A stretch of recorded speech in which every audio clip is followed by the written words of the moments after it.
नमस्कार बच्चों, स्वागत है आपका हिंदी क्लासेज बाय साधना पांडे, जिसमें हिंदी की क्लासेज आप पढ़ रहे हैं। एनसीईआरटी क्लास 12th की आरोह भाग 2 काव्यखंड आज हमें पढ़ना है।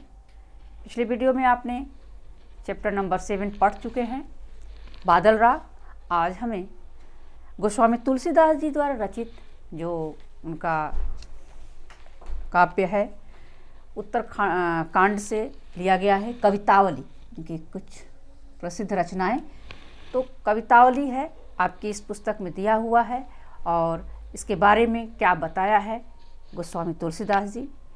गोस्वामी तुलसीदास जी को हम थोड़ा जानेंगे, उनका जीवन वृत्तांत, उनकी रचनाएं।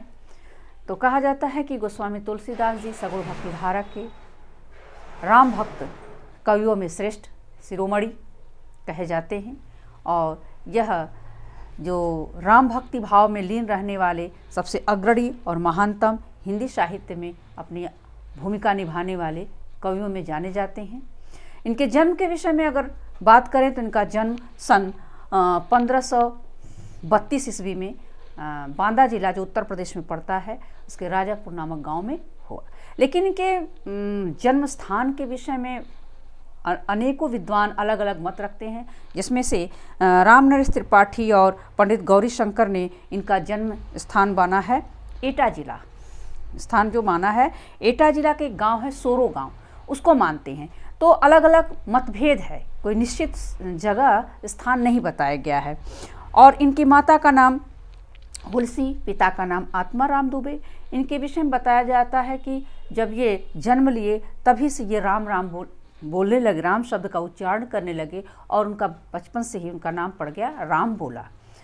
ये कुछ अशुभ संकेत के कारण, क्योंकि जन्म लेते ही माँ की मृत्यु हो गई और माँ की मृत्यु हो जाने के कारण जो उनके ज्योतिषाचार्य थे उन्होंने बताया कि यह बालक जो है बड़ा अशुभ है, यह आप सबके लिए अच्छा नहीं है। पिताजी इसकी जो अनहोनी या ऐसे कुछ घटनाएं के सशंकित होते हुए भय से उस बच्चे को घर से निष्कासित कर दिया और अपनी नौकरानी के हवाले कर दिया और वह उनका पालन पोषण की और भिक्षाटन करके उन्होंने अपना जीवन यापन किया। बाद में इनका एक रत्नावली नामक स्त्री से उनका विवाह हुआ। पत्नी के उपदेश के कारण यह राम भक्ति में लीन हुए और बाद में इनके जो गुरु हैं नरहरिदास उनके शरण में आए और तब से ये भक्ति भाव में लीन होते हुए तमाम कई रचनाएं की, जिसमें से 12 रचनाएं प्रामाणिक मानी जाती हैं। उनके नाम हैं जो हमारे पवित्र ग्रंथ है जिसको श्री रामचरितमानस के नाम से जानते हैं, जिसको इन्होंने अवधी भाषा में लिखा है। तो यह भारत ही नहीं विश्व के प्रत्येक मनुष्यों के लिए आदरणीय और पवित्र है और ये लोग उसको अपने घरों में रखना अपना सम्मान समझते हैं, विशेष रूप से सनातन धर्म के लोग। तो कहते हैं कि इनकी जो रचनाएं हैं अलग अलग भाषा में भी लिखा है, जो 12 मान गई हैं, जिसमें रामचरितमानस है, जानकी मंगल, 12वें रामायण, पार्वती मंगल, गीतावली, कृष्ण गीतावली, विनय पत्रिका, दोहावली और वैराग्य संदीपनी, रामाज्ञा प्रश्न व रामलला नाचो। इस तरह से कुल 12 इनकी रचनाएं हैं।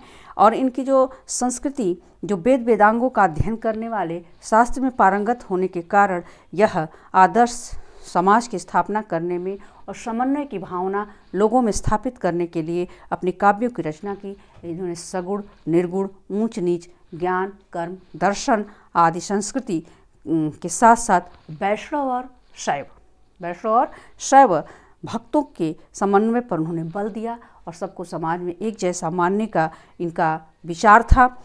तुलसी काव्य मर्यादा के स्थान प्राप्त है, किसी अन्य कवि को नहीं प्राप्त है।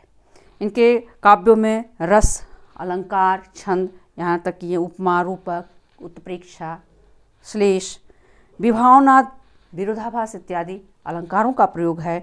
तो वहीं रीति, भाव, दोष, गुण, ध्वनि इत्यादि जो भी हैं काव्य साहित्य के जो तत्व हैं वो समाहित है। अब आते हैं अपने पाठ शीर्षक कवितावली पर। कवितावली के विषय में क्या बताया गया है? कहते हैं कि यह तुलसीदास जी मुगल कालीन शासक के समकालीन थे और मुगलों का जो अत्याचार था वह इस पाठ के माध्यम से हमें सूचित करना चाहते हैं, बताना चाहते हैं कि यह जो पाठ है अपने युग का एक आर्थिक विषमता, आर्थिक कठिनाई, आर्थिक मंदी के विषय में बताया। सभी वर्ग, चाहे वो किसान वर्ग हो, चाहे वह बनिया वर्ग हो, चाहे वह मजदूर वर्ग हो, भिखारी हो, दास हो, नौकर हो, शिकारी हो, जादूगर हो, सब लोग क्या हैं, अपने इसके अत्याचार से पीड़ित हैं, दुखी हैं और इनके जो है आर्थिक स्थिति बड़ी ही दयनीय है। इसी का वर्णन इन्होंने इस पाठ में, इस कवितावली में कुछ निकालकर कुछ अंश हमारी इस पुस्तक में दिया है। तो इस तरह से आजीविका कमाने के लिए सभी लोग चिंतित हैं और अपने अपने तरीके से वैभव, ऐश्वर्य, आराम पाने के लिए लगे हुए हैं। तो मुग़ल काल के द्वारा, यानी मुग़ल काल में मुग़लों द्वारा जो उनके ऊपर शोषण किया गया, अत्याचार किया गया और जो समाज की विषम परिस्थितियाँ थीं, उसको इन्होंने किस तरह से शब्दबद्ध किया है, बच्चों आज हम इसको पढ़ेंगे और समझेंगे। इसकी व्याख्या, इसका प्रसंग, तो यह आपको मालूम है, यह अगर संदर्भ हमको पढ़ना हो, जानना हो, तो यह जो पंक्तियां हैं हमारे हिंदी पाठ्य पुस्तक आरोह भाग 2 में कवितावली संकलित कविता जो है, यह कवित सवैया छंद में लिखा गया है। इसके रचयिता जो आप पता ही है, बताया मैंने, गोस्वामी तुलसीदास जी हैं और इनकी यह मूल धारणा है। इस कवित्व के माध्यम से तुलसीदास जी समाज में व्यापक विभिन्न प्रकार की आर्थिक विषमताओं और समाज के विभिन्न प्रकार के वर्गों के स्थिति का वर्णन किया है और क्या कहते हैं कि हर वर्ग जो भी कार्य करता है वह अपनी क्षुधा पूर्ति के लिए, अपने पेट की आग को बुझाने के लिए करता है। तो वह पेट की आग को बुझाने के लिए बच्चों क्या क्या बुरे कार्य करता है, नैतिक अनैतिक, है ना, जो अच्छे और बुरे हर कार्य को करने में संलग्न हो जाता है, तो उसकी स्थिति क्या होती है, आज पढ़ते हैं। मुग़ल काल, मुग़लों के बारे में आप जानते हैं। तो कह रहे हैं, चलिए देखते हैं इसको। पहली पंक्तियां हैं, किस भी किसान कुल बनिक भिखारी भाट, चाकर चपल नट चोर चार चेटकी, पेट को पढ़त गुण गढ़त चढ़त गिरी, अटत गहन अन गन अहन अखेट की, ऊंचे नीचे कर्म धर्म अधर्म करी, पेट ही को पचत बेचत बेटा बेट की, तुलसी बुझाई एक राम घन श्याम हिते, आग बढ़वागिते बड़ी है आग पेट की। क्या खूब कहा इन्होंने, कवित्व शैली में, कवित्व और सवैया इनका है। तो क्या कहते हैं, इस कवित्व सवैया के माध्यम से ये जो हम पढ़ रहे हैं ये कवित्व है, कवित्व छंद में इसका निरूपण किया गया है, इसको बनाया गया है।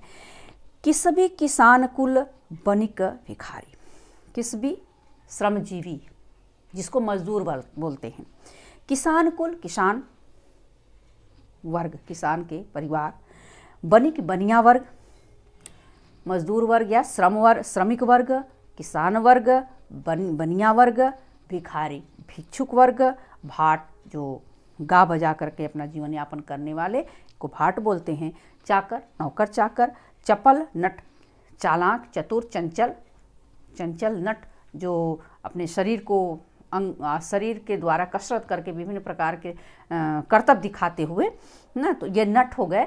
चोर चोरी करने वाला, चार ये भी दास के, चार मीन्स दास, चेटकी जो लोगों के यहाँ अपना गुजर बसर करते हैं, उनके साथ उनका दास्ता को उनके नौकर, उनके सेवक बन करके। तो इस तरह से ये जितने वर्ग हैं, चाकर चपल ने नट चोर चार चेटकी, ये लोग क्या करते हैं, पेट को पढ़त गुण गढ़त चढ़त गिरी, पढ़ने वाले विद्वान वर्ग हैं, पेट के ही कार्य विभिन्न प्रकार की डिग्रियां लेते हैं, विद्या अध्ययन करते हैं और गुण गढ़त अच्छे अच्छे गुण को ग्रहण करते हैं, चढ़त गिरी पहाड़ पर जैसे चढ़ने वाले जैसे कठिन कार्य को भी करते हैं, पर्वतारोही, और अटत गहन गन, अटत गन दिन रात क्या करते हैं, अहन अखेट की यानी शिकार की खोज में, शिकार की तलाश में दिन रात घने जो भयावह जंगल होते हैं उसमें वो अपने शिकार की तलाश में घूमते रहते हैं।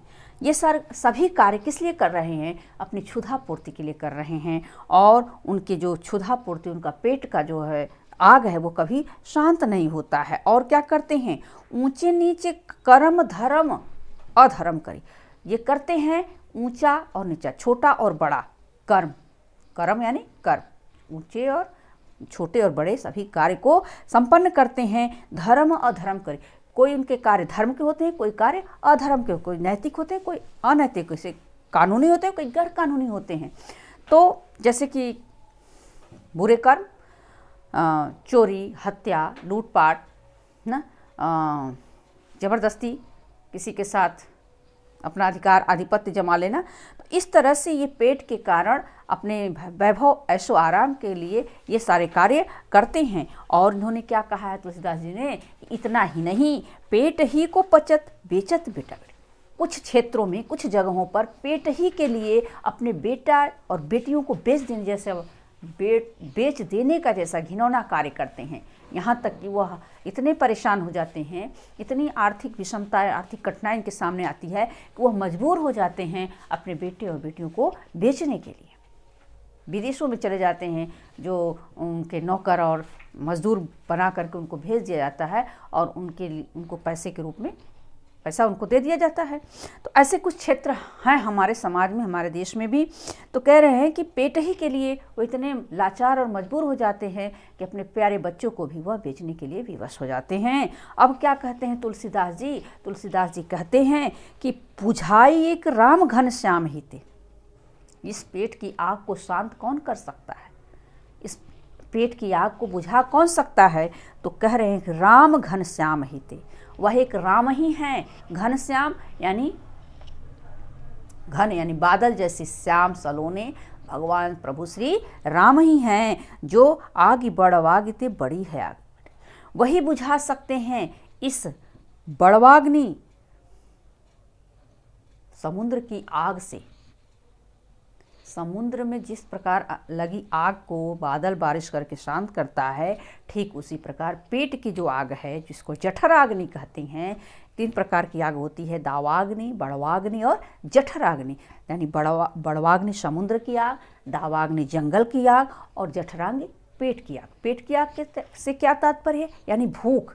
जब हमें भूख लगती है तो हमारी अंदर की अतड़ियाँ जो हैं कुड़कुड़ाने लगती हैं आपस में और हमें परेशान करती हैं कि हमें कुछ मिले, हम अपने पेट में इसको डालें। तो यह पेट की जो आग है कभी शांत नहीं होती है और इसी के लिए व्यक्ति विभिन्न प्रकार के बुरे कार्य को भी संपन्न कर लेता है। तो उन्हें बताया कि इस आग को बुझाने के लिए सिर्फ और सिर्फ एकमात्र साधन है, वह है प्रभु श्री राम की शरण में जाना, उनकी स्तुति करना, उनकी वंदना करना, उनको स्मरण करना और उनके भक्ति भाव में लीन हो जाना। तो इन्होंने यह संदेश दिया है कि घनश्याम कौन? बादल जैसे श्याम सलोने प्रभु श्री राम इस तरह की बारिश करेंगे। बारिश कैसी? कृपा की बारिश। हमारी जो इंद्रियां हैं हमारे नियंत्रण में रहें, ऐसे जठराग्नि जो हमें परेशान न करे और हम भूख से पीड़ित होकर के लोभ मोह में फंस करके हम बुरे कार्यों में संलग्न ना हो। तो यह संदेश देते हैं कि यह जो बड़ी आग है, समुद्र से भी बड़ी आग हमारे पेट की आग है, इसको शांत करने का सिर्फ और सिर्फ एक ही माध्यम है,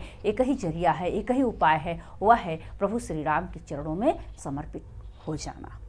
तो इस तरह से इन्होंने जो प्रभु श्री राम की महत्ता का वर्णन किया है कि हमारे जीवन में प्रभु का स्मरण करना ही सबसे बड़ी अनिवार्य बात है। यदि उनके भक्ति भाव में हम आते हैं तो हमारे सारे दुख, हमारे मोह माया जितने भी विकृतियां हैं वह सब बदल जाएंगी और हमारा जीवन सुखमय हो जाएगा, हम सुखी जीवन व्यतीत करने लगेंगे।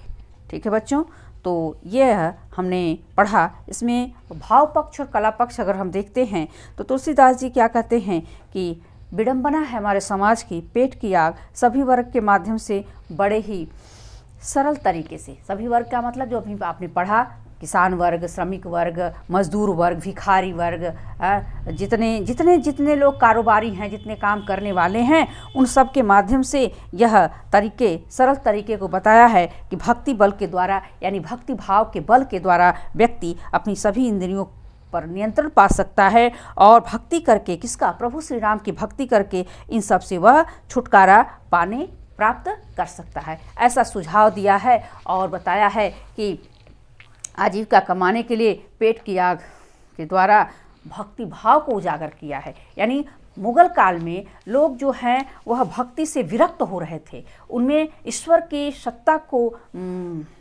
भूला बैठे थे, इसलिए इन्होंने राम की भक्ति में सबको सराबोर करने की प्रेरणा और संदेश दिया कि सभी लोग इनकी तरफ आकृष्ट हों और भक्ति भाव में लीन हों।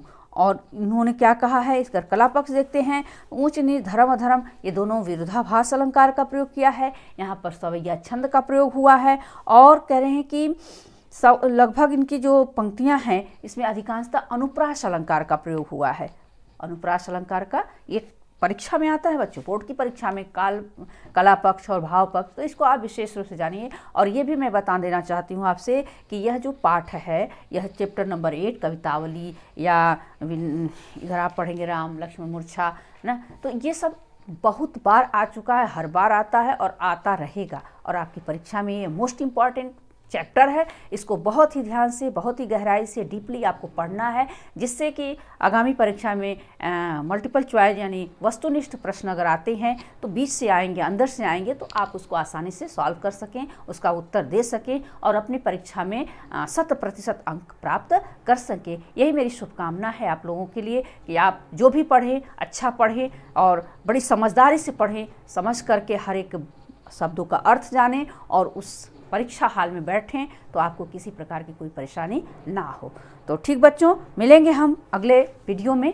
तब तक आप स्वस्थ रहें, प्रसन्न रहें। धन्यवाद।